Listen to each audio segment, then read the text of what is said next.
Hello everyone, welcome to this global GEG broadcast. We'll be making a start shortly, and while we're waiting for everyone to arrive, why not head into the chat, let us know who you are, where you're from, your Twitter handle, and if you've got any questions that you'd like us to answer during the course of this evening, let us know there as well. Also, if you haven't already done so, make sure you hit that subscribe button to make sure you stay up to date with all of the events being organised by us at Global GEG. We'll be making a start really soon. Thanks for joining us. Welcome. We are so excited to have you. We are on our very last office hours for boot camp. We are so excited that you all finished it. You guys are all ready to go with taking your test, but we're getting those last questions kind of answered. So today we are going to get those for you. So I'm Amber Trout. If you don't know, I'm in Colorado and I'm joined by... I'm Robin Larrabee. I'm from GEG South Florida, down on the southeast coast. I'm Luis Pertuz. I am a leader in GEG Barranquilla, and I'm also one of the global GEG founders. And I'm in Barranquilla, Colombia. Hi, I'm Pilar Hernandez. I'm from Monterrey. I am the leader, but still building the GEG Monterrey. And I think that's it. Sorry, I don't have the accent of my last two guests here. I'm David Allen. I am a co-leader of GEG Kentucky. And I'm Leslie Clark. I am the founder and co-leader of GEG New Mexico. Yay. Awesome. All right. Keep going for us, Stacy. Thank you. All right, we have those codes for the leaderboard. So if you haven't joined the leaderboard, you are behind the times. But go ahead and use this on there. Happy hour is the code that you can use for the leaderboard today. Just so you know, the leaderboard is going to be up until July 23rd. Is that correct? So July 23rd is the last day to get your points to get yourself before we start our second boot camp. So July 23rd, make sure you get your points in for the leaderboard.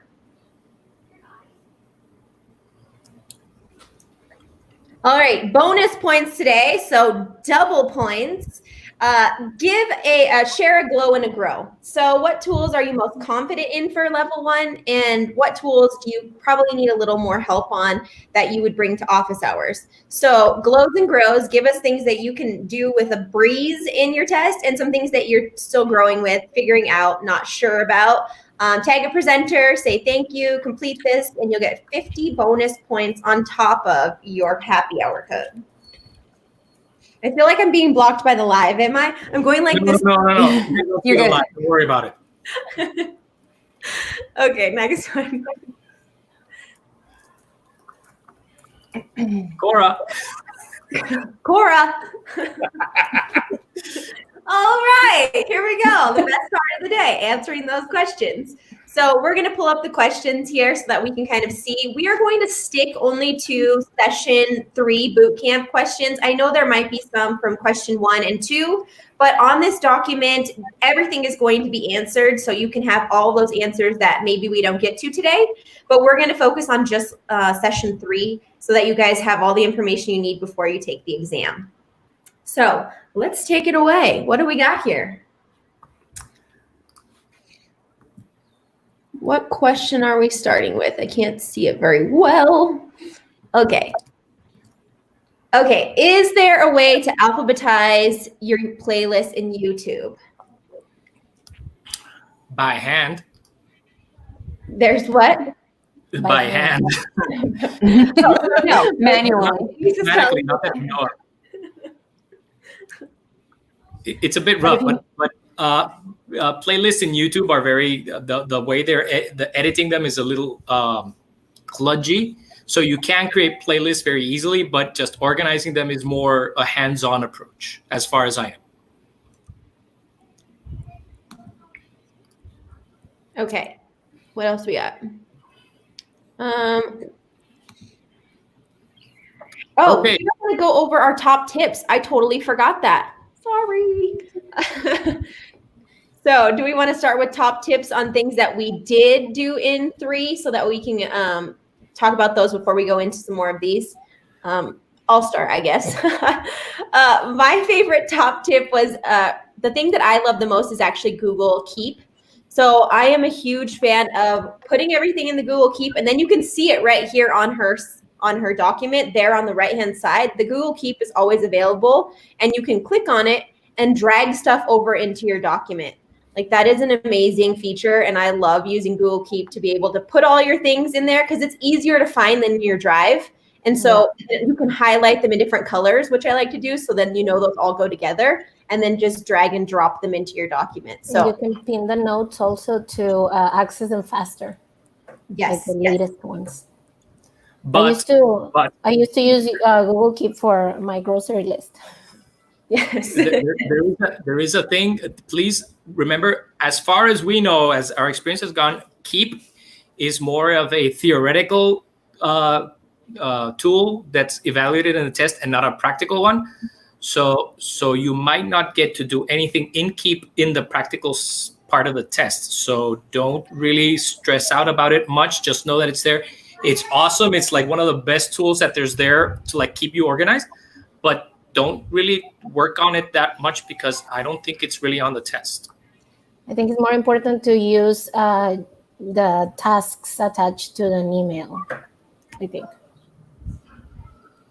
Perfect. There is a good question on the comments. Can we address this one? Yes, just a second. Let's go over our top tips for the rest of the group, and then we'll definitely go over all of those. Robin, what was your top tip? I love Google Classroom, and I know that everybody now, well, I shouldn't say everybody, so many people now that have had to migrate because of COVID are just starting to understand Google Classroom. And I don't know, this is not necessarily a tip for the exam, but I think just a tip in life. I've been using Google Classroom even when we were face-to-face. So for those of you who are out there and you're thinking, okay, well, I know just enough to get myself by, which is fine for the test, but just keep in mind, you can still use it when you go back to the classroom. I like the fact that it's so customizable. There are so many things you can do, scheduling assignments and being able to collect all the grades in one place. It's just awesome. Awesome. Okay.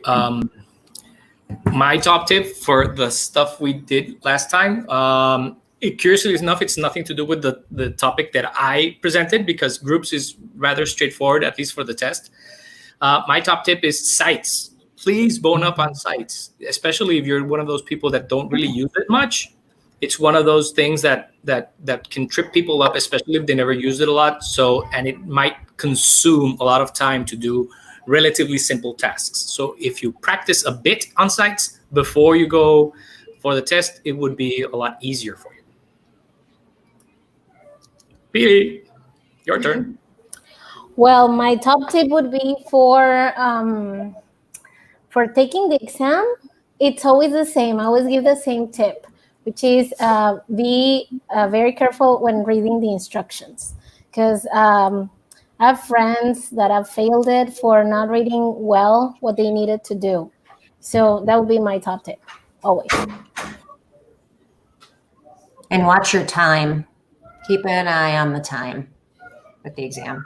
But that's one of those things I prefer to tell people not to look at the time so that they don't stress out about it.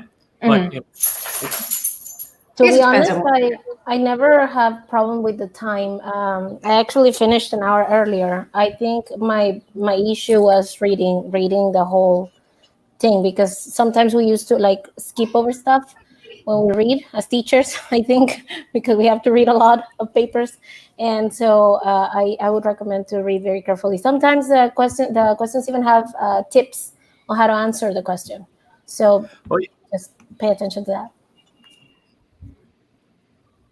David, do you have a top tip? Yes, mine would be one of the things I struggled with when I took the test was YouTube, the inner workings of YouTube. Yeah, I can go to YouTube and I can find what I want, but really get in there and figure out how YouTube works. Playlists and live stream videos, and just get in there and just play. Really is my biggest tip. So figure it out. That way, when you get to the test, YouTube's not a big deal. And then I'm just going to steal another test taking tip. I think it might have been Luis's from last week. Don't take the time to make the activities pretty. Do what it asks to do and move on. It's graded by a computer, maybe validated by a human, but if it is, they're looking to see that you were able to complete the task. They're not looking at your design ability right now. No. That's a really good tip, Leslie, because I know when I took the test, like there was a sites, something that I do in sites, and they said title it or whatever. But anyways, when you title it, it doesn't put anything on your main screen there, and it just still says your title here. And I'm like, but I don't want to leave that. Like, it just doesn't look right to not have something on the main page, but they're not grading me on that. So you just got to remember that even though it doesn't look right, it doesn't matter. Yeah, basically. And remember to, go ahead, I'm sorry. I was going to say, just get the task done. When I took my level 1, the internet where I was at went out, and it came back on, and I had like 15 minutes left, and I got done with 3 seconds when I pushed the button. So just get the task done. Yeah. Right. The other one is in the multiple choice questions. Sometimes multiple choice is actually multiple choices, and it's very clear in the question because normally you're used to just selecting one. And sometimes it'll tell you select up to 3 or select 4 or whatever. And that if you don't really pay attention, it'll trip you up and you'll get a mistake because you only marked 1 when it should have been 2 or 3. So that's another one. Perfect. Yeah. So here's a question it looks like. Go ahead. No, I was just going to say for those tasks that you have to do where you might have to create an email for somebody or put something in particular up on a site, copy paste. Don't try to like retype everything. If you know Command C or Control C, that's copy, and then Command V or Control V is paste. That will save you gobs of time. Lifesaver. So when adding a link to a Google site, the link is only visible on the home page. Even though I created it on one of the sub pages, do links only appear on the home page, or am I missing something? No, they appear on all pages. It would depend on where you created the link. If you're instead of adding a page, you're adding a sub page, which is a link, then it will only appear in the menu for whatever section you're working. Yeah. Also, if you put it like on the header, sometimes all the pages have the same header. So if you put it there, it will appear everywhere or at the bottom part. I like this one too. Beth also asked, when adding a link to Google's, well, not that one, this one. My district has restricted my ability to create a group. I tried to create a group while doing incognito, but I'm still restricted. That could be because your district is not letting you, in your district account, create groups. So in that case, I would recommend you use a personal Gmail account, which don't have that issue. Normally, districts will restrict creating groups, some YouTube stuff. It depends on the district, but you'd have to test there instead of within your district account. And the test gives you the account. So in the account of the test, you're going to be able to do everything. So if you're going to practice with a personal account. And then also make sure you're not using like a district computer, because that could be your other issue. I know on some of the computers, the domain on it is completely blocked. And no matter, even if you are using personal on there, it still won't let you create things on sometimes a computer that you have from school. So just make sure that you have a device that you can use that's not going to block you on all of that. Or worse, you might not even be able to run incognito, and Criterion demands incognito, or you can install the Proctor You extension that you need in case you do Proctor You. So yeah. Yes. Okay. So which one of those questions have we hit first? We already talked about the one above, but is there resources available to help practice scenarios for the exam? Yes. Do these cards. There are scenario cards that are at the end of the presentation for all 3 days. There's a set of scenario cards, and those scenario cards are in 3 different levels: easy, medium, and hard. And they are all good practice scenarios for the test. Somebody asked on the question form about, oh, now I just lost it. Oh, I have figured out how to upload Word files into Drive. Yay! And probably figured out how easy that was too, and change them into docs. My question is, if I do this using my personal email, will I be able to access those files in Drive from my school email, or will I have to upload the Word files to Drive again? Just you don't share, have to upload them again. Just share them. share them to yourself. You can see on the screen here right now that share button. So anything you want, especially if you have it in a folder, you can share an entire folder with yourself. So put everything in there and share it. I suffer of having multiple personalities, in the sense that I have like my school persona and my person persona are two different ones. And I have a shared folder where I stick stuff from either, so I can access it from either side. I was going to say, just check the school account limitations, because recently in my school account, they are not allowing to share outside of the domain. So I can share my personal stuff with my school stuff, but not backwards. So it's something important to consider, to check their own restrictions. And if you're willing to commit to using Google Suite instead of Microsoft one, there is a little in the settings for Drive, you can enable something that will automatically convert files you upload from whatever Office standard into G Suite standard, and it'll automatically turn it over, and you don't have to deal with working with DocX or XLX or whatever. But that's a personal preference. But you don't need that for the exam, because Google's going to give you everything in Suite format. A lifestyle tip. Yes. So can you choose between Web Assessor and Proctor You platforms? Is one recommended over the other? So this is a recent change, and it was only going to be Proctor You coming up now July 1st, but that is not the case anymore. You have access to taking Web Assessor, or it's called Criterion actually.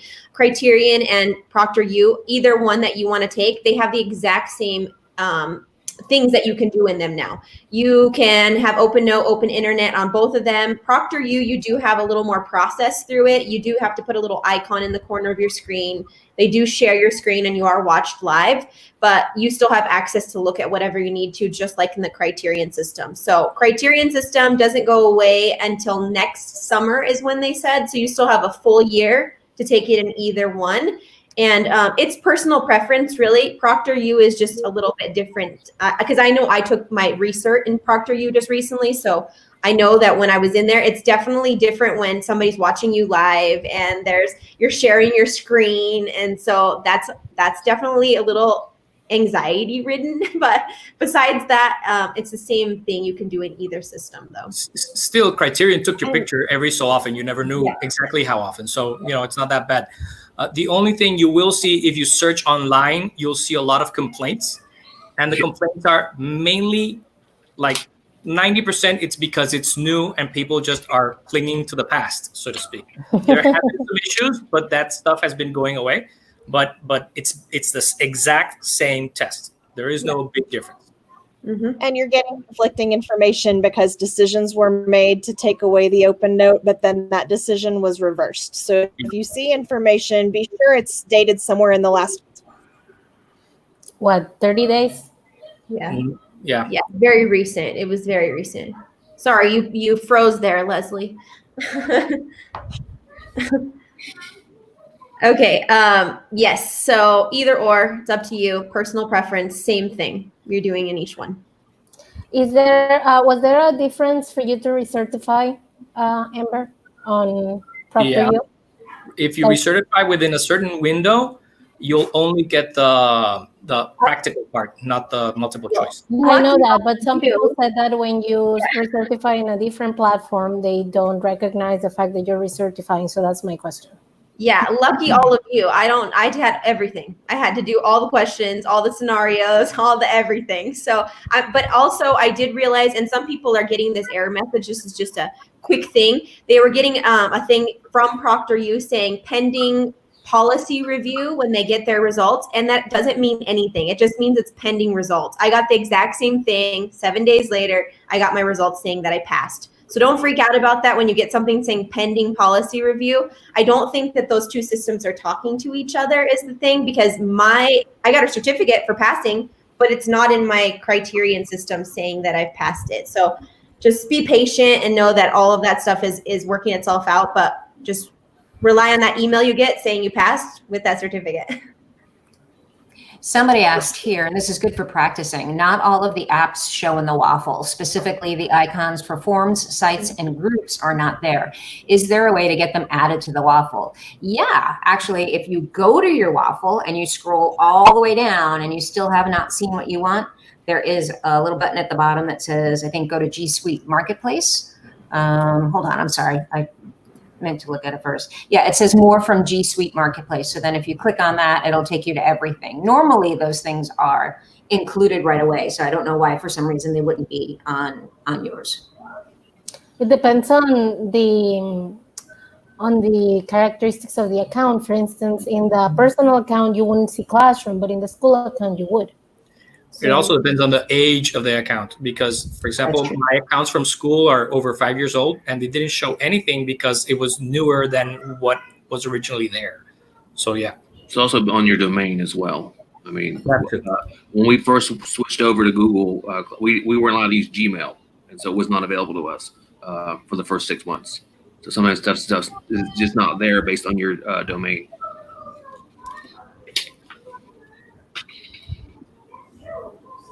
Okay, can we scroll down a little bit on there? Yeah.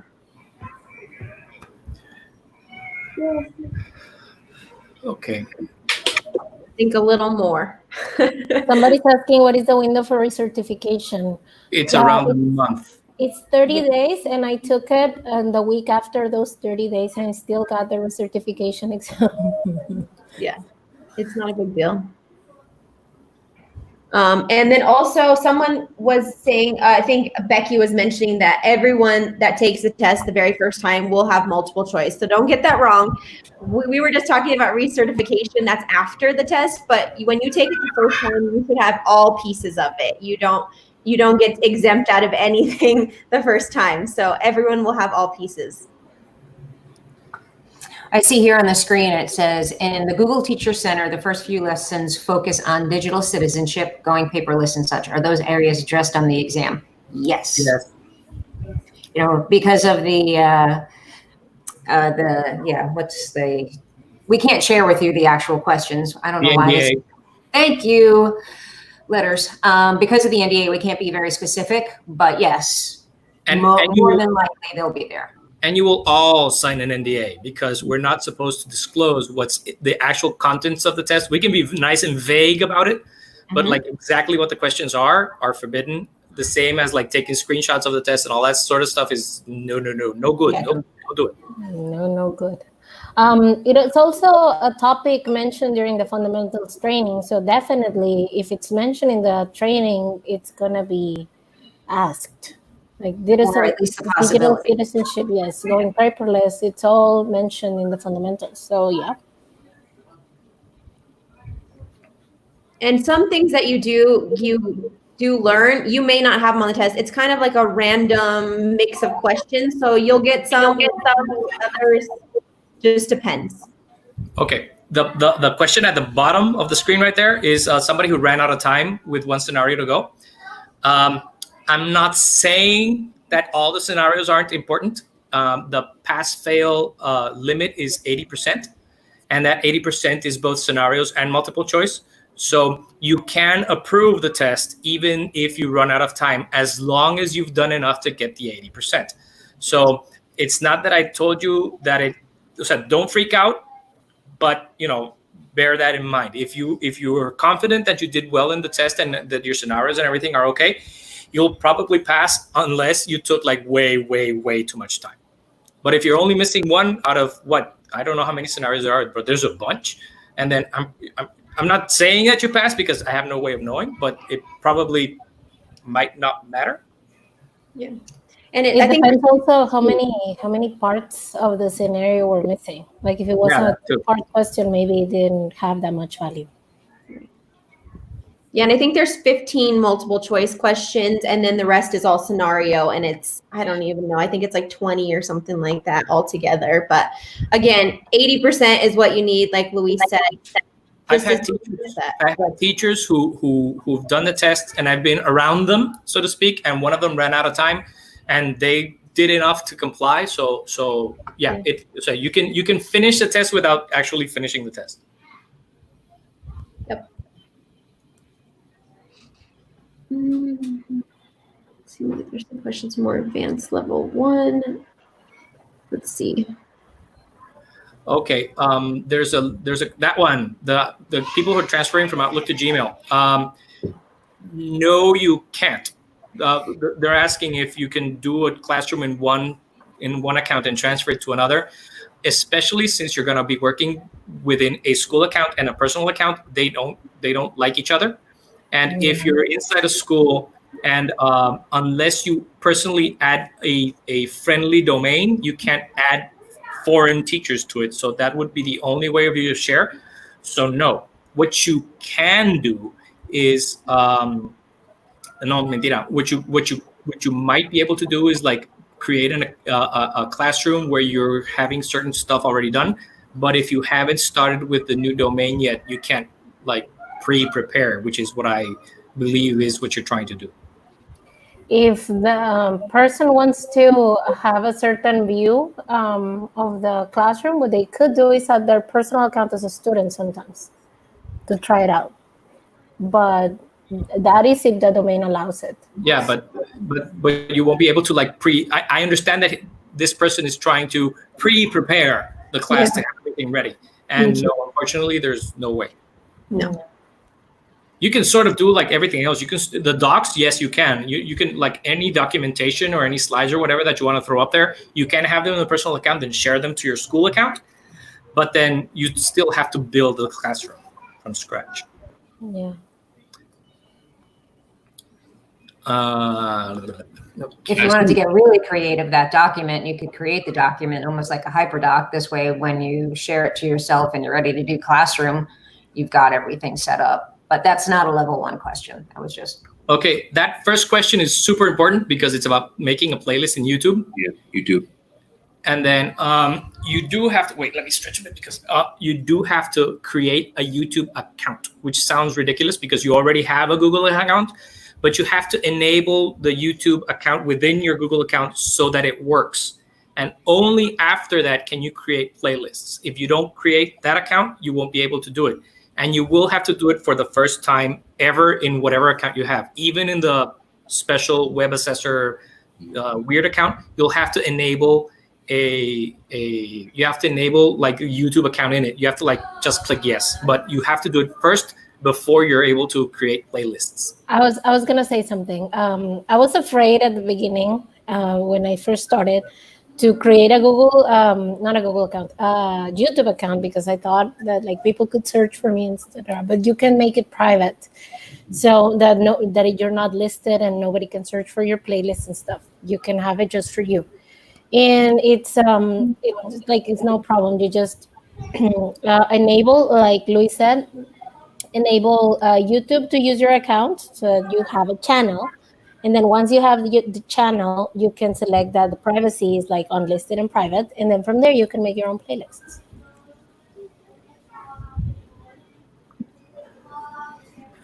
The test will be similar to the scenario task cards, so don't worry about it. There is generally scenarios have a different scenarios have several parts to them, and they will be associated, and they will all be listed in the same place. And then you will have to do, first you're going to have to open a folder with the documentation, then you're going to have to copy or paste or put in or share or whatever, but it's all listed step by step and it's really clear. Yeah, it's not that hard. Then somebody's asking how you should download the Proctor You extension and use incognito. I believe that Proctor You does not necessarily require it. The Proctor You extension is very, if you're like me, because I did the test with Proctor You, if you're like me and you have like a million tabs open, make sure you close all that out and you bookmark it or whatever, because Proctor You, the first thing they'll do after installing the extension, they'll wipe out everything and all they'll let you open is the window that they say. So bear that in mind. If you're like me and you're like a tab hoarder, you're going to lose them, all of them. So yeah. Yeah. And when you try to open up another window in Proctor You, they close those things for you. So try to make sure that you kind of have everything you need in there and pin your tab that you need for the test too, so you don't lose that when you're in there as well. Important. I would also say that to make sure that since they're not using incognito, that they log out of all their Gmail accounts. Yes. Yeah. So I think we have time for one more question because it's already 9:30. So we'll go one more question, and then I think we to wrap this up. Is there anything else?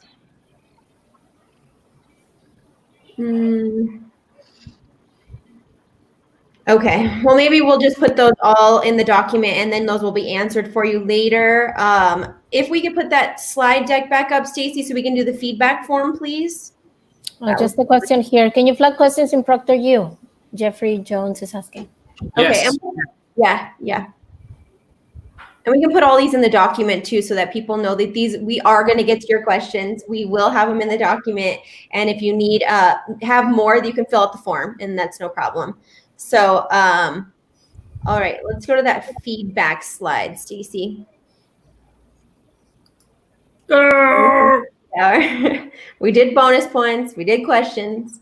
All right, so please provide your feedback. As always, we are always looking to improve, figuring out ways to do things differently. So make sure you fill out that form. And if you haven't filled out your feedback form for Bootcamp, that's how you get your certificate. So just make sure you've done that to get your certificates as well. Anything else, guys?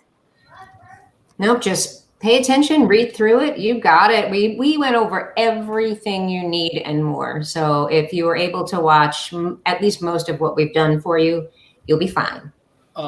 Yeah, review those things that you considered that you're weak on, because that's what's going to trip you up during the exam. Like, for example, for me, it was originally the first time I took it. For me, it was groups because I hardly ever use groups. So I recommend that you review the stuff that you are not really trust yourself in. So yeah. For me, it was YouTube and Excel sheets. Sorry. I think everyone's arch enemy is Sheets, at least mine. No, the answer is always spreadsheet. Right. I would say just relax, take it. You're going to do fine. Yeah. Yes. All right. Well, we will see you next time. And thank you so much for joining us for Bootcamp Office Hours. Bye. Good luck.